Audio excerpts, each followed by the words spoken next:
Panahon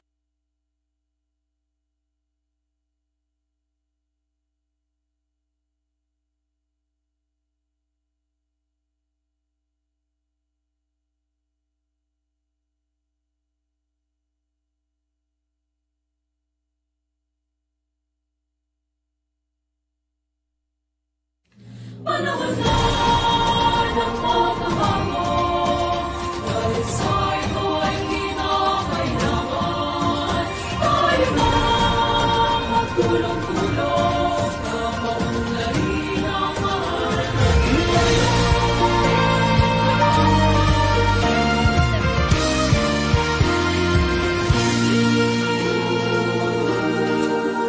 Panahon na ng pagbabago, dahil sa ito ay kinakailangan tayo na magtulong-tulong na paunlarin ang mahal nating bayan.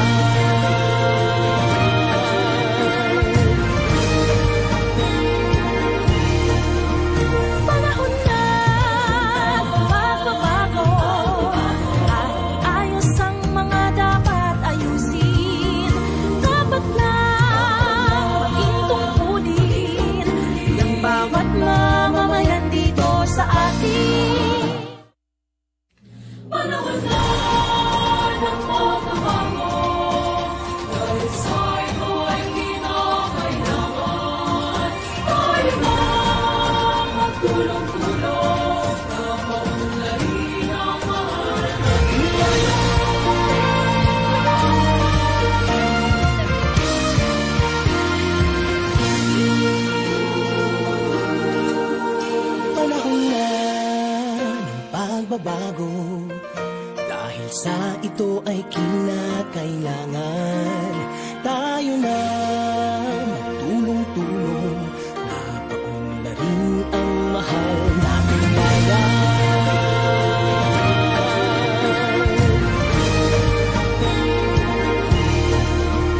panahon na magbabago, at ayos ang mga dapat ayusin.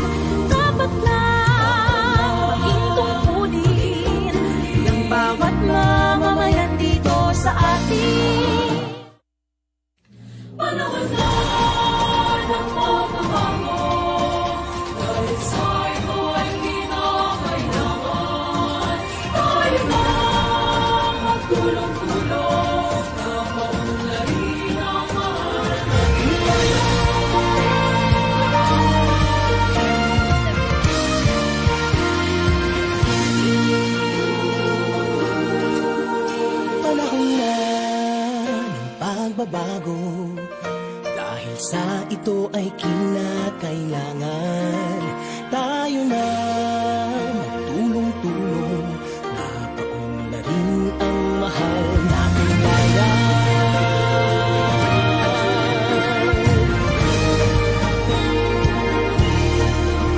panahon na magbabago, at ayos ang mga dapat ayusin. Dapat lang maging tungkulin ng bawat mamamayan dito sa atin. Panahon na ng pagbabago, dahil sa ito ay kinakailangan tayo na magtulong-tulong na maunlarin ang mahal na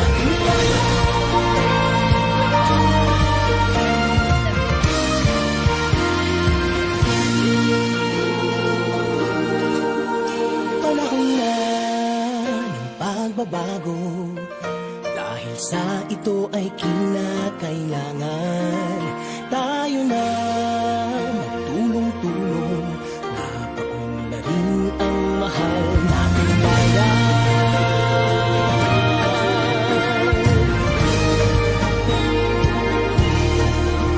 panahon na magbabago, at ayos ang mga dapat ayusin. Dapat lang maging tungkulin ng bawat mamamayan dito sa atin. Panahon na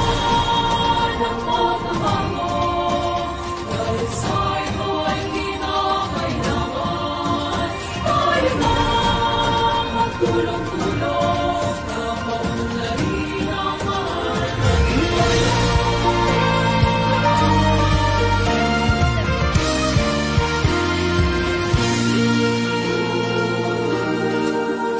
Panahon na ng pagbabago, dahil sa ito ay kinakailangan tayo na magtulong-tulong na paunlarin ang mahal nating bayan.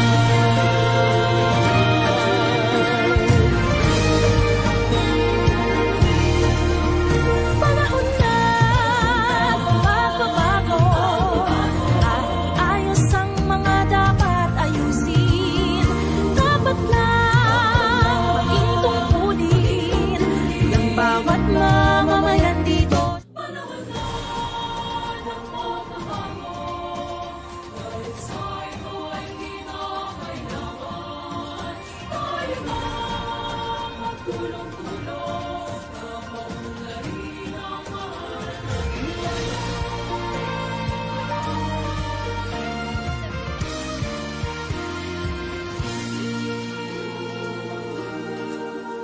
Panahon na ng pagbabago, dahil sa ito ay kinakailangan tayo na magtulong-tulong na paunlarin ang mahal nating bayan.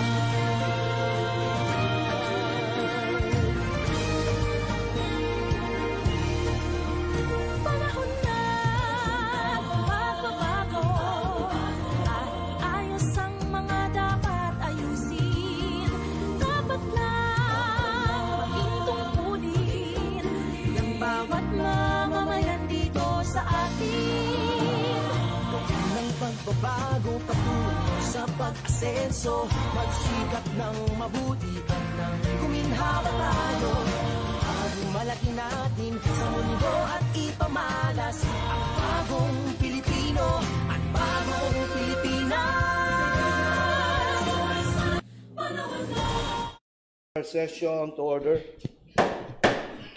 We'll have a national anthem to be led by Christian Gonzalez, followed by invocation and recitation of the Councilor's Creed by SKF President Walter A.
Let's bow our head for our prayer. Dear Lord, as we deliberate in today's session, give us the wisdom to overcome passion. Give us that understanding heart to do away from prejudice. Give us the foresight to know what the future may devise. Give us the courage and strength to seek the truth and what is good. Give us the facility of language that we may be understood. And finally, our Lord, make us worthy public servants of Ragay, our beloved hometown, we deeply care for and highly honor. Amen. For the Councilor's Creed, please raise our right hand and repeat after me. I am a Philippine Councilor mandated by law to enact measures and ordinances that redound to the general welfare of my constituents. In their pursuit for happiness, peace, and prosperity, I believe in public service above self as the guiding principle of my official acts. And as I tread the pathways of local legislation, May the Almighty guide my mind and heart, and I shall be true to my constituents and the Filipino people. The Vice Mayor's Creed. I am a Vice Mayor, and my covenant with my people is to devote myself to public service. By divine providence and by the will of the people, I am mandated to preside over the local legislature, that with integrity and statesmanship. I shall lead the local legislature to enact measures and ordinances for the common good and fulfill my people's aspirations for happiness, peace, and prosperity. May the Almighty God help me consecrate myself for the people I am called to serve. The Secretary is hereby directed to call the roll. Honorable Elmer A. Linao, Honorable Annabel R. Llabres, Honorable Domingo Ecedo, Honorable Petronilo G. Mercado, Honorable Ricardo B. Aquino, Honorable Romano C. Sulit, Honorable Roderick L. Sandagon, Honorable Julio A. Aro, Honorable Alan A. Angeles, Honorable Walter M. Eje. All present, Mr. Chair. With all in attendance, quorum is hereby declared. The next in the agenda, Madam Secretary. Next in the agenda is the approval of the order of business. Yes, the Chair of the Rules is recognized.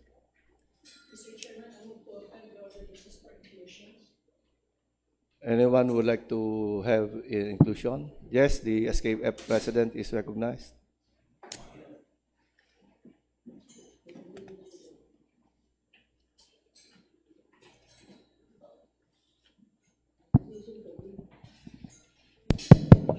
Mr. Chair, motion for inclusion of the draft ordinance number 10 series of 2025, an ordinance creating the Office of the Municipal Tourism Officer, its heritage development, culture, and the arts in the local government unit of Ragay in the third and final reading.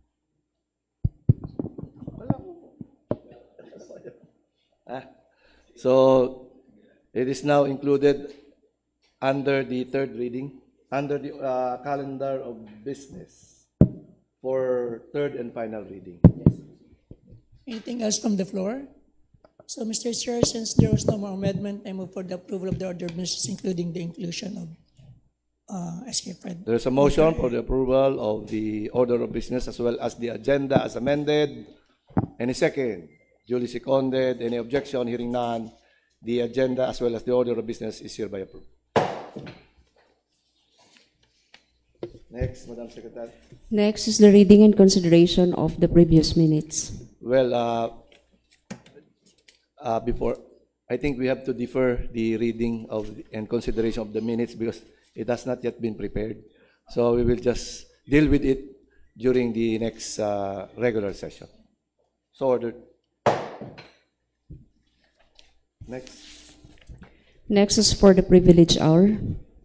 Anyone who would like to avail of the privilege hour? Since no one will avail, the privilege hour is terminated. Next. Next is for the question hour. Do we have visitors? Wala man tayong bisita, so the question hour is terminated. Next is the reading and referral of proposed measures and communications for resolution. We have draft resolution number 34 series of 2025. Resolution appropriating a certain amount for the construction of more or less 150-meter access road from Barangay Cabinitan Road to Christian Farmers Training Center, Barangay Cabinitan, Ragay, Camarines Sur, sponsored by Councilor Domingo Ecedo. This is referred to the Committee on Infrastructure and Finance and Appropriations. Ordered. Next.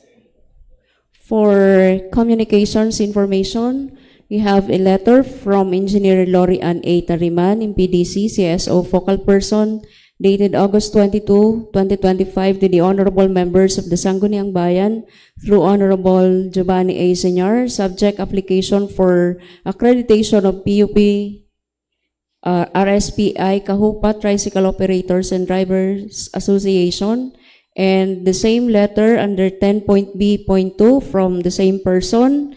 This is for the application for accreditation of Amos Ragay Referees Incorporated.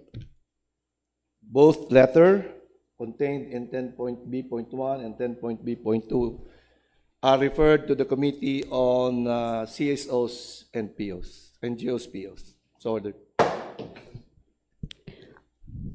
Next is for the committee reports. We have the Committee on Laws and Review. Kautosang Pambarangay bilang isa sa taong 2025 ng Katabangan Proper ang bagong kautosang pambarangay sa pagbubuwis. The chairman of the Committee on Laws and Review is recognized.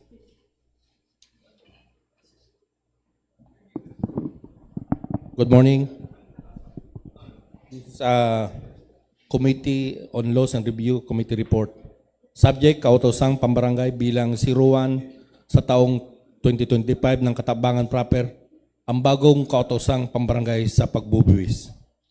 Findings. The Committee on Laws and Review, upon review of the above subject ordinance, finds that, number 1, that it is enacted within the purview of Section 16 of Republic Act 7160 or the Local Government Code of 1991, which partly provides that every local government unit shall exercise the powers expressly granted, those necessary implied therein, as well as powers necessary, appropriate, or incidental for its efficient and effective governance, and those which are essential to the promotion of the general welfare. Number 2, that it was enacted pursuant to the provisions of Section 152 of the Local Government Code, the scope of taxing powers of the barangay, which provides that barangays may levy taxes, fees, and charges as provided for herein, which shall exclusively accrue to them. And number 3, that is valid as stated in Section 153, service fees and charges of the same code, which provides that local government units may impose and collect such reasonable fees and charges for services rendered. The recommendation. The committee finds kautosang pambarangay bilang 01 sa taong series of 2025 ng Katabangan Proper meritorious and therefore recommends for the immediate passage of draft resolution number 35. series of 2025 entitled Resolution Declaring Valid na kautosang pambarangay bilang 01 sa taong 2025 ng Katabangan Proper, entitled ang bagong kautosang pambarangay sa pagbubuwis. There is a motion for the adoption of the committee report. Any second? Duly seconded. Any objection? Hearing none. The committee report is hereby adopted. Next is Motion for approval ng review. Resolution. I move for adopting the resolution, a draft resolution declaring valid na kautosang pambarangay bilang 01 sa taong 2025 ng Katabangan Proper. There is a motion for the approval of the resolution on review. Any second? Duly seconded. Any objection? Hearing none, the resolution is approved.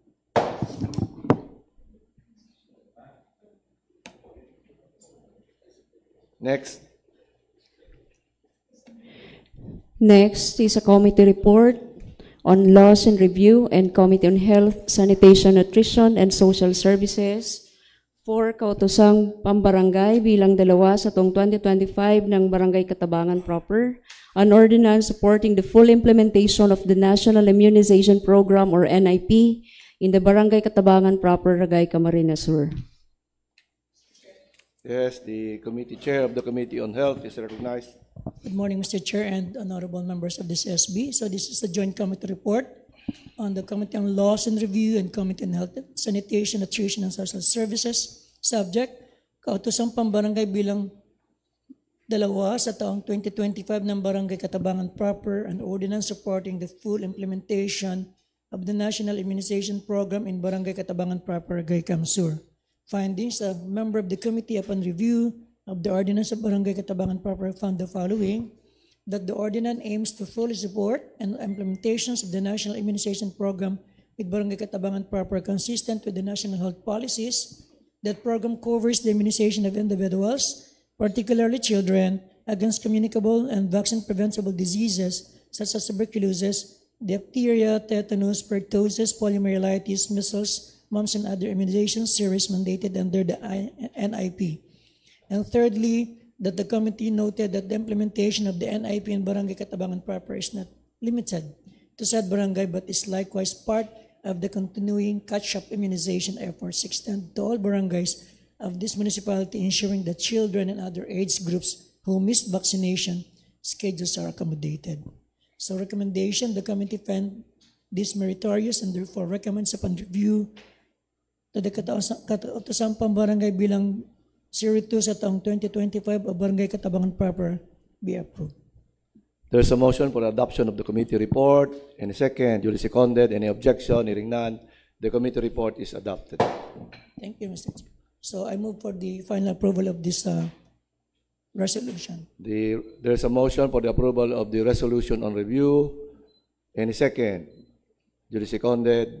Any objection? Hearing none, the resolution on review is hereby approved. Thank you.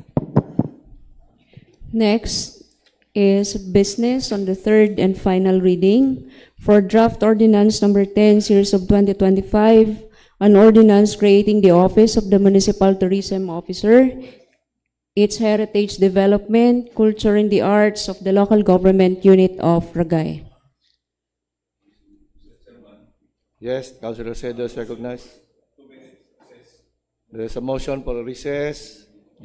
Any second? Duly seconded. The session is on recess.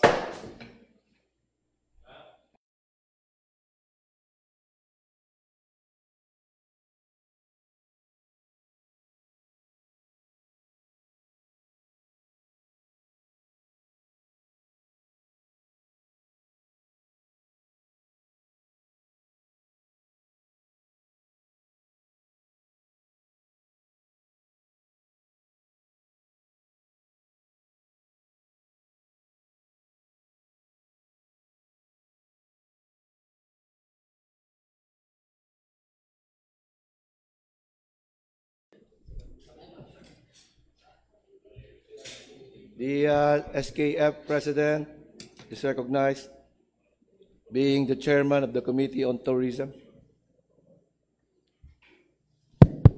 Mr. Chair, I move to suspend the House rules, particularly the three reading principles. Awag na po. We have to move toward the nominal voting. Kinalendar mo na siya for third reading. Third and final. So we will go on For the votation. Okay, Mr. Chair, move for the nominal voting of the third of the draft ordinance number 10 series of 2025. The secretary will be calling that. So your excuse, escape, your excuse. So the secretary. So since this is a ordinance, we will vote on it. Those who are in favor of the ordinance, please raise your right hand. Yung pong pabor, pakitaas ng kamay.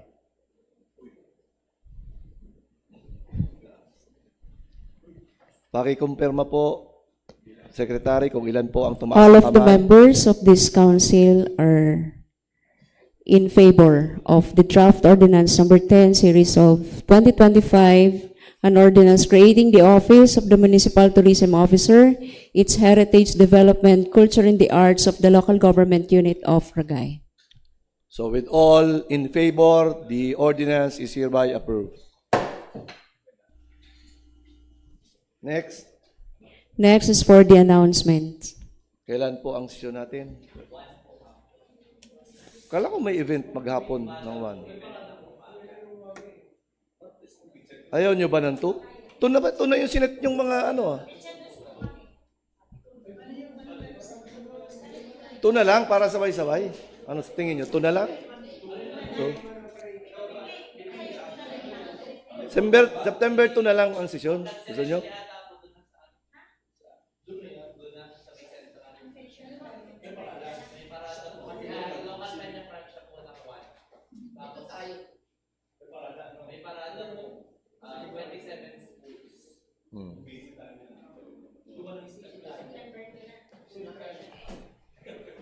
So, is there a consensus already? September 2? Anong oras? 9 a.m.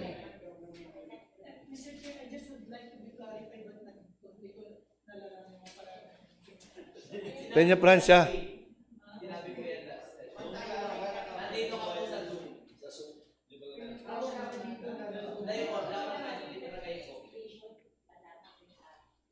Yung may mga parade po ata yan ng...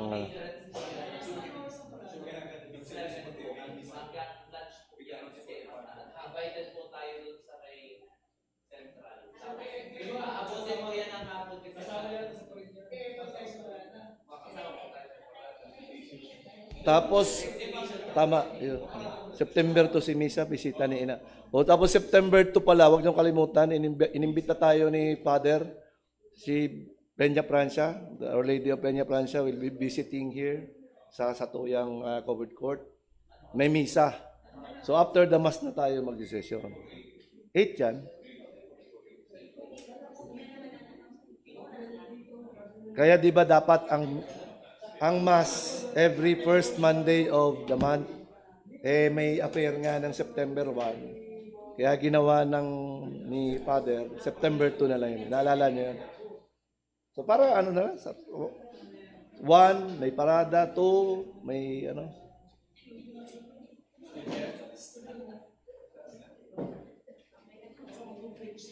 Yes. The Honorable Mercado is recognized. Joint committee meeting, Committee on Infra, next week after session, September 2. Infrastructure and Committee on Finance and Appropriations. Finance and Appropriations. Noted. Invited Engineer Ada and all members of Committee on Infra. Two. After the Mass. Thank you. Session. So after the session, committee meeting.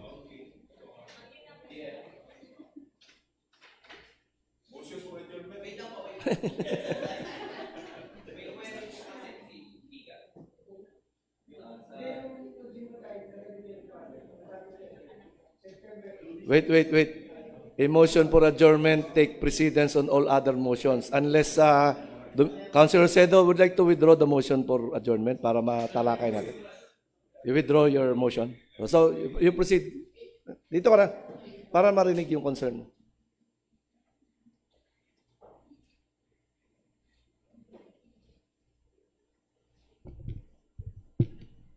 Five seconds lang yan. Delay. Pindutin mong isa. Pag umilaw, 3 seconds. Good morning po.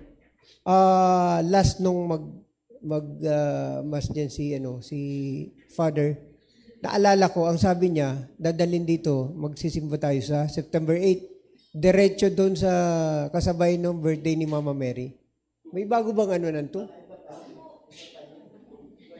Oo.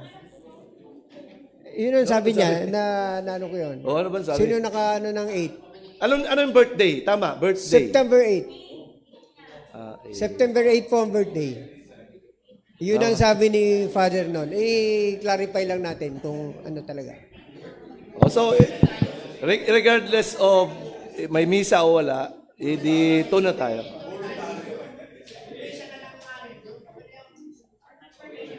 So, there's a motion for adjournment. Duly seconded. This session is adjourned.